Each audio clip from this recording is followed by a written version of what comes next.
my fellow chicken nuggets. It's great to see you. Did you know my name is Carl? Hi. Welcome to Grow TV, hosted by Carl, where we have fun with our friends, talk about Jesus, and go over everything the Bible has to offer. Now, once again, welcome to Grow TV. Welcome back, ladies and germs, to the second round of the game show. Did you know?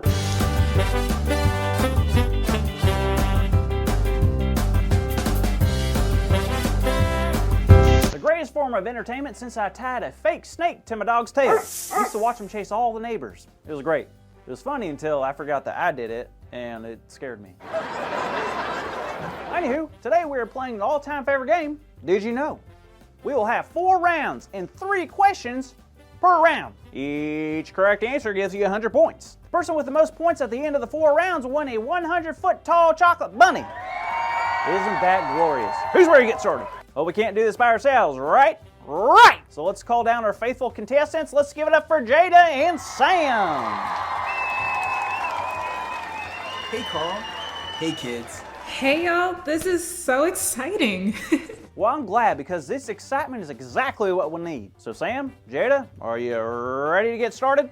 Carl, I was born ready. Well, I'm ready to win.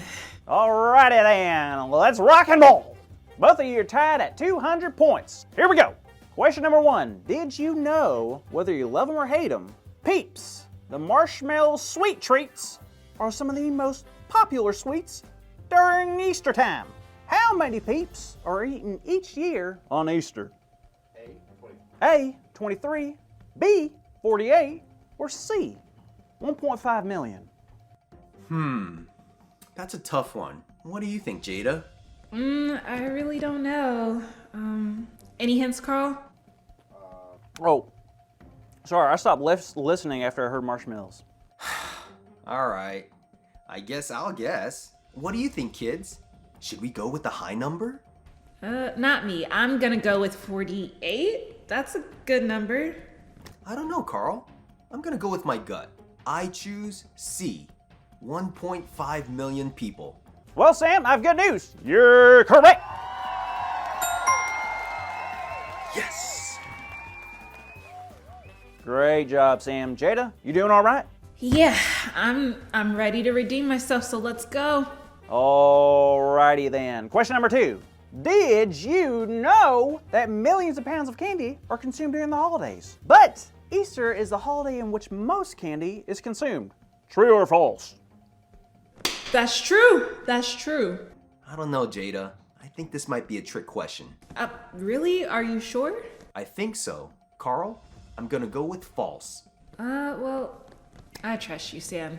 I'll say false too. Oh, I am so sorry, you two. Aw, man. But you're correct! Now, are you two ready for the final question of the second round? Yes. Alrighty. Did you know that Jesus rode on the back of an animal into Jerusalem? What animal did Jesus ride on? What? How are we supposed to know that? We weren't there. Come on, Carl. Easy, Jada. I don't make the rules. Well, all right. I gotta think about this. Me too. What animal is big enough to carry a human? An armadillo, a python, an aardvark, spider monkey, a donkey. A red-tailed Burmagooty. Whoa, that's it! Sam, I made the red-tailed Burmagooty up. There's no such thing. No, what Jada said. A donkey. I remember reading about that. Correct, Sam. A donkey was brought to Jesus by his disciples, therefore fulfilling a long-time prophecy. 100 points to you, and 200 points to our friend Jada for helping her friend out. Congratulations, you two. But now I'm wondering, a donkey? What was going on that made Jesus want to ride a donkey? Well, I just found the story in the Bible. It comes from Luke chapter 19, and it was actually a baby donkey. But yeah, some peculiar things were happening back in this time for Jesus. Oh, like what? Well, Jesus was preparing for a pretty big week. His ministry on earth was coming to a close, and his disciples were there to help him. When he told them to go find a donkey, they found it exactly where he told them it would be. Then things got loud. Loud? They go to a rock concert or something? Well, not quite. It looks like they were outside Jerusalem, a really big city, and people began to gather. Some took off their cloaks and clothing and laid them down on the ground before him. What? Why would they do that? My mama would be doing laundry all day if I did that. Well, they did that out of respect. They knew who Jesus was, so they also knew he was too worthy to walk on the ground. Some also grabbed palm leaves and started waving them and shouting out and praising him. Oh, that's where the noise came in. Everyone's enjoying the party, right? Well, not everyone, Carl. You see, the Pharisees and the religious teachers of the day didn't love the attention Jesus was getting. They really didn't like the noise that was being made, so they asked Jesus to tell them to be quiet. And well, Jesus didn't listen to them. What did he say? Oh wait, we can hit our did you know help button. I tell you, Jesus replied, if they keep quiet, the stones will cry out. Whoa, so he meant that even if the disciples and the people stopped praising him and using their voices, even the rocks of the earth would cry out his name? Yep. I wonder what that would look like. I've been chosen. Hey! Oh, that'd be crazy. But what does that really mean, Sam? Well, if I had to put it into words, I'd say it means Jesus is king. Jesus is king?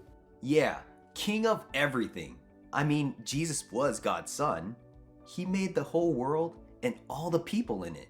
Whether it's the trees, the mountains, the birds, and even the weird animal you made up earlier. A red-tailed Burmagooty? Yes, even that. Jesus is king over everything.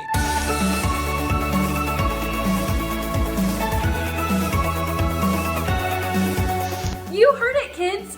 Our big idea is, did you know Jesus is king over everything? Now, I know you're not a bunch of rocks or stones, but I think we can shout this really loud. Ready? 1, 2, 3. Did you know Jesus is king over everything? Excellent job, everyone! I am so proud of each and every... Carl, what are you doing? Oh, me? I'm just stretching. This game show host stuff is a lot of work. Don't want to pull a hammy. Yeah, well, good luck, Carl. And kids, I'll see you next time. Thank you for watching, and tune in next week for a new episode of Pro TV.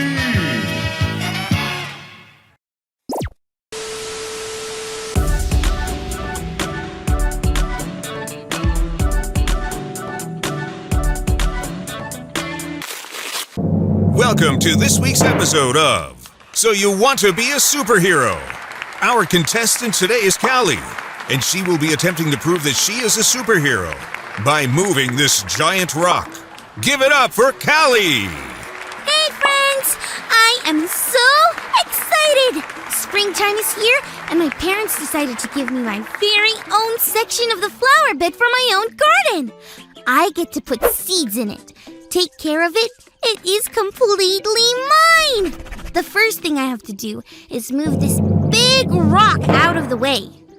Here I go! She steps up to the rock, she pushes. She pulls, she tugs, she stomps. The rock won't budge.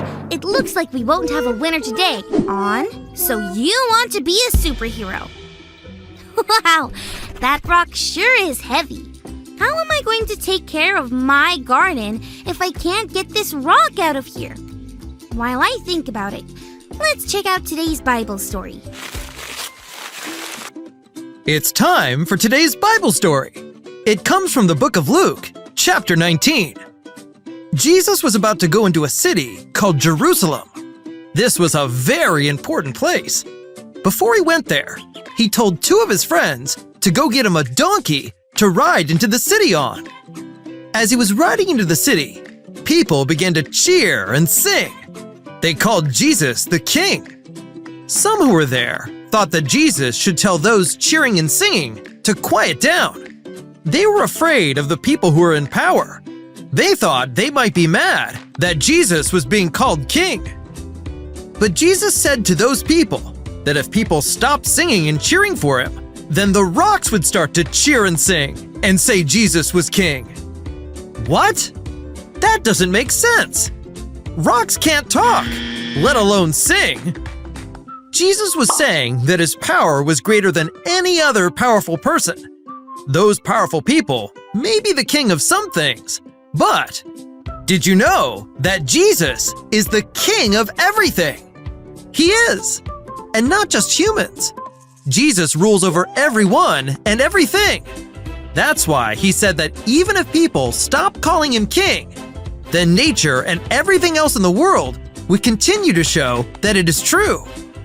Jesus is the king of everything. Great news, friends! I moved the rock! Okay, I got my mom to help. She's really strong. As I listened to our Bible story, I realized something. I keep on calling this my garden when it isn't. I mean, I get to take care of it, but Jesus is the king of everything. So this is his garden, not mine. I'm sure Jesus could have easily moved that rock. But you know what else? Jesus could have made the rock sing praises to him. I wonder what song a rock would sing if a rock could sing.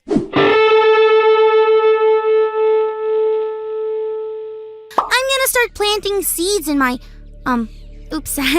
Jesus' garden. But I wanted to say a prayer first. Will you pray with me? Jesus, thank you for the chance to take care of this garden. It is yours. You are the king over everything. So help me to take care of it and help it to grow. Amen. So friends, did you know Jesus is king over everything? Of course you did. But sometimes we forget and we try to be king. King of the playground, king of the living room, king of the cookie jar. I was trying to be the king of my garden, but everything in this world belongs to Jesus. When we remember that, it's easy to sing songs and say thank you to Jesus, because that means Jesus is watching over us. Thanks for learning and growing with me, friends. Bye!